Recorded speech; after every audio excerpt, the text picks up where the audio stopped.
My name is Sarah, and for years I believed in the picture-perfect life I had crafted.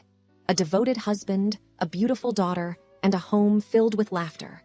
But beneath the glossy surface, the ripples of mistrust and doubt began to emerge. The threads of our band were trained by a persistent thorn, Mark's mother, Mrs. Peterson, who never missed an opportunity to belittle me. I often wondered if my connection with Mark could withstand the constant tension she brought into our lives. However, as the storm clouds gathered, the source of our greatest conflict became the unlikeliest ally. Dive into my journey, a story of betrayal and redemption, and discover how sometimes the most painful moments can't forget the strongest bonds. So, my name is Sarah, and this is my story. The rain tapped softly against the window, creating a melancholy rhythm that resonated with my mood. As I sat on the living room couch, watching the water droplets chase each other down the glass, I felt the weight of the past few years press down on me. When I met Mark, he was everything I ever wanted: kind, compassionate, and a rock I could always rely on. His love and care intensified when our beautiful daughter, Emily, came into the world. He was always there, ready to offer a helping hand or a comforting word.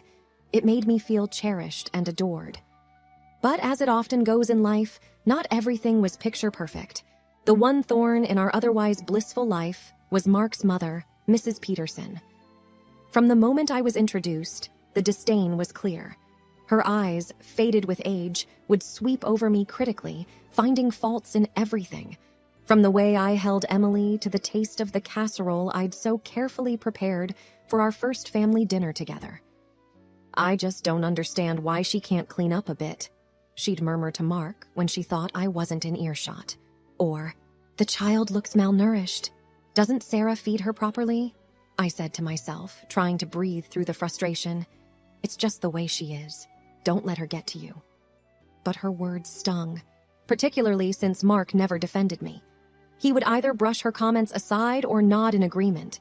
It created a rift, a chasm, not just between Mrs. Peterson and me, but also, to some extent, between Mark and me. But then, a year ago, things took a dramatic turn. Mrs. Peterson fell ill, or at least that's what Mark told me. "She's not well, Sarah," he'd often say, eyes clouded with worry. "I need to be there for her. She's all alone." Every Wednesday and Friday, like clockwork, Mark would disappear to visit her.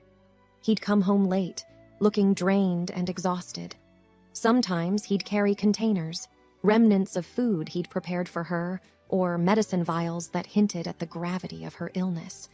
I tried to sympathize, truly I did, but I couldn't help but feel a spark of resentment.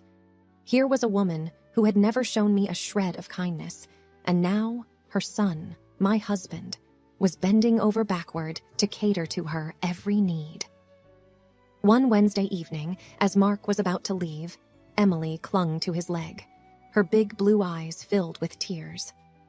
"Daddy, why do you have to go? Can't we all go together?" she asked innocently. Mark patted her head, sighing deeply. "It's not a good idea, sweetheart. Grandma is very sick, and she needs some quiet." That night, lying in bed, a thought began to itch at the back of my mind. "I've never actually seen her sick," I mused aloud. Mark, already half asleep, mumbled something incoherent, but that tiny seed of doubt had been planted. Weeks turned into months, and I found myself growing more suspicious. What if Mark was lying? What if Mrs. Peterson wasn't as ill as he claimed? Every part of me wanted to trust my husband, but the evidence, or lack thereof, was starting to pile up. "I need to see her," I thought. "I need to know the truth." The following Thursday, I made a decision. Once Mark left, I would follow him. I would find out, once and for all, the truth about Mrs. Peterson's mysterious illness. But by evening, my resolve had faded. It began to rain heavily, and I watched the drops, pressing my forehead against the window in the living room. I remembered meeting Mark, our first dates, kisses, and the birth of my daughter, and thought that I did not want to destroy our relationship with speculation, jealousy, and insecurity in my husband. We swore to trust each other in everything, How could he break this oath? Friday dawned overcast and gloomy. Mark had left early in the morning, leaving a brief note saying he had an errand to run before visiting his mother. I tried calling him throughout the morning, but each call went straight to voicemail. My frustration grew with each unanswered call. The doubt that had sprouted a few weeks ago now threatened to overtake my every thought. That afternoon, a realization hit me like a slap in the face. It was Friday, grocery day for Mrs. Peterson. I remembered Mark once mentioning how he'd ensure she had all she needed, given her frail condition. An idea formed in my mind. Perhaps, I thought, this could be my chance to find out the truth without raising any alarms. Despite the animosity between us, I couldn't bear the idea of the elderly woman going without food, especially if she was indeed sick.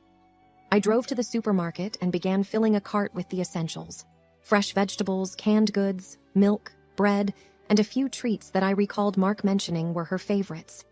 While shopping, my mind raced with all the possible scenarios I might encounter when I visited her home. Would she even let me in? The drive to Mrs. Peterson's felt longer than I remembered. Every scenario I had imagined was overshadowed by my growing anxiety. But nothing, absolutely nothing, could have prepared me for what I encountered when I finally reached her house. I rang the doorbell, clutching the grocery bags tightly. A few moments later, the door swung open to reveal a perfectly healthy-looking Mrs. Peterson, dressed in a tennis outfit, her hair neatly tied back, not a hint of frailty about her. She looked at me with surprise, her usual disdain temporarily replaced by confusion. "Sarah, what brings you here?" My shock rendered me momentarily speechless. Gathering my thoughts, I managed, "I brought groceries. Mark said, he mentioned you were ill." A look of concern crossed her face. "Ill? Why would he say that?" she mused, leading me inside. As I stepped into the familiar living room, everything looked just as I remembered from my infrequent visits. But there was no sign of any illness, no medicine bottles, no medical equipment, nothing. We sat down, and I tried to gather my thoughts. "Has Mark been visiting you every Wednesday and Friday?" I asked, trying to keep my voice steady. Mrs. Peterson looked genuinely puzzled. "No, I haven't seen Mark in weeks. He occasionally calls, but visits? No." The realization hit me like a ton of bricks. All this time, Mark had been lying. But why? What was he hiding? My head spun with questions. Mrs. Peterson, seeing my distress, offered a cup of tea. As we sat sipping, the initial awkwardness between us faded, replaced by a mutual concern for Mark. Why would he lie about something like this? And where had he been going every Wednesday and Friday? The need to confront my husband and unravel the truth grew more pressing with each passing minute. As I pulled into our driveway, the weight of the truth pressed heavily on my heart. I could see Mark pacing back and forth in the living room, glancing occasionally out the window. He looked anxious, even frantic. The front door was open before I could even step out of the car. "Sarah," he began, rushing forward, his face pale. "I've been trying to reach you all day. Where have you been?" I took a moment to gather myself.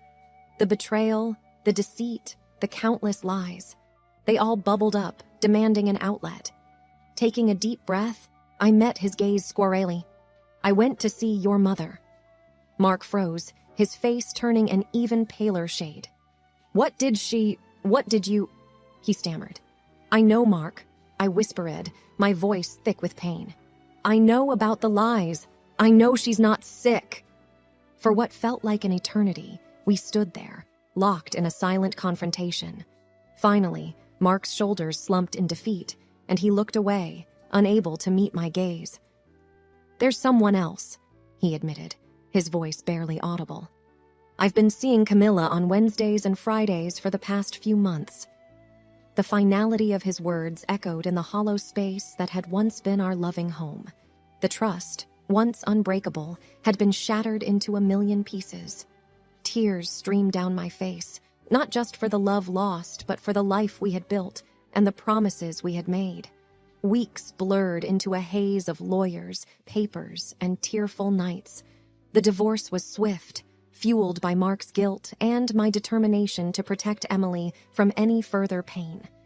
My days were filled with challenges as I grappled with becoming a single parent and navigating the complexities of the workforce. But in the midst of this tumultuous period, an unexpected source of support emerged: Mrs. Peterson. The same woman who had once looked down upon me was now by my side, helping with Emily, offering advice, and providing a shoulder to cry on.